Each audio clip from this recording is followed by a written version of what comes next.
Orion in the Dark is the newest DreamWorks movie released only on Netflix for some reason. It is a movie that I don't think is going to get a lot of attention, even though it's actually not bad. I think it's quite good, even though the animation is leaves a lot to be desired, mostly since the designs are kind of weak and generic. I mean, their version of Darkness is just kind of lame. He's just a guy who wears a hood and has a giant chin, and that's about it. But other than that, this movie I thought was pretty creative, and unfortunately, I can't show you a lot of footage of it because it's hard to find. It just came out as I'm recording this, so I just got done watching it. And I was not expecting to like it, actually, because the last couple of DreamWorks movies have been pretty painfully awful. But it turns out this movie wasn't too bad, other than some weird time travel shenanigans and framing devices. It starts off with a kid who has bad anxiety and fears everything, especially the dark. And I was like, wow, that's actually kind of relatable. Some of the severe social anxiety, some of the stuff that the kid goes through is kind of relatable. And then he gets meted by darkness himself, who's like, I'm going to make sure you're not scared of darkness anymore. And basically, it's about overcoming fear and learning to challenge that aspect.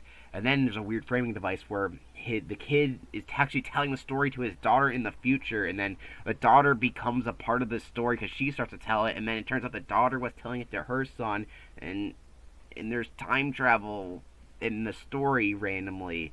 And yeah, you can tell this movie kind of loses the plot at some point, but that's only for like the last 10 minutes of the movie. The rest of the movie is pretty good, and unfortunately, we don't follow the character we started out with, because we had to do a weird tonal shift for no reason. But yeah, this movie is good because it has some great concepts and creatures and elements of the nighttime versus the lighttime. Why you shouldn't be scared of certain elements, and why maybe it's okay to be scared, but all this other stuff, it's fun, but at the same time, it has a lot of problems. Overall, I thought the movie was good. Unfortunately, I don't have a lot of footage to showcase to you guys because of just the way I just can't find it, and I can't record off Netflix really. So you just got a trailer shot, and I don't have much else to say other than what I said. So I might as well keep this short, simple, and sweet. I didn't include this on my DreamWorks ranking because it just came out, and I decided that if I was going to do that, I would like have it encompass all of the year. So if I said 1998, 2024, it wouldn't be accurate because there's two other movies coming out by DreamWorks. Yeah, they can't stop. And I have no idea how much you would count this. Most things count it because DreamWorks officially made it. They didn't say they're on their TV studios like the Joseph and King of Dreams. So yeah, so I am thinking I'm going to be reviewing that movie next. Overall, I thought it's pretty good. Here's where Orion in the Dark goes on my DreamWorks tier list, and I gotta say thank you all for watching this stuff. It was a blast to make. Well, not all the times, but I had fun doing certain movies and watching some of them. Unfortunately, I don't think DreamWorks held up the second time going around all movies, and some of their new movies I thought were pretty big disappointments. Overall, I think DreamWorks' new phase has not been very good.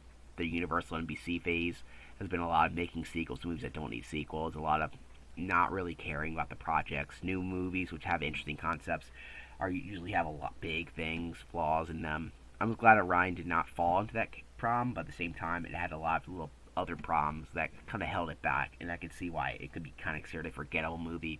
Even if I liked elements that kind of remind me of games I played as a kid, or just a lot of stuff. It felt relatable, but because of the terrible framing device at the end, it made the movie go down a notch, and that kind of sucks.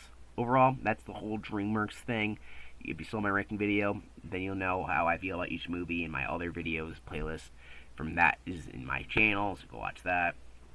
And overall, I'm pretty much done with this stuff until they make the next movie, which is next month. Kung Fu Panda 4 comes out next month. Pretty insane. But yeah, until then, I think I'm done reviewing these movies, or I don't know.